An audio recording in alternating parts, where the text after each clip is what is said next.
বন্ধন আটকে রেখেছেন। নিবন্ধন তো জালিম সরকার কেড়ে নিয়েছিল, সেই জুলুম আপনারাও কি আমাদের উপরে করবেন?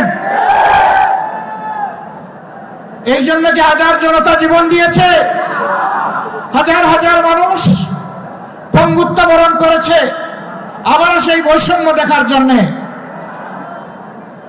আমরা বাংলাদেশের মাটিতে আর কোনো বৈষম্যকে বরদাস্ত করব না। সকল বৈষম্যের কবর রচনা না হওয়া পর্যন্ত আমাদের আন্দোলন অব্যাহত থাকবে ইনশাআল্লাহ। আমি প্রিয় সহকর্মীদের কাছে জানতে চাই, 15.5 বছর জীবন দিতে যেমন ভয় করেন নাই, গুলির সামনে বুক পেতে দিতে ভয় করেন নাই, সর্বশেষ জুলাই আন্দোলনে শরীক হয়ে যেমন করে দেশপ্রেমের দায়িত্ব এবং দেশপ্রেমের প্রমাণ পেশ করেছেন।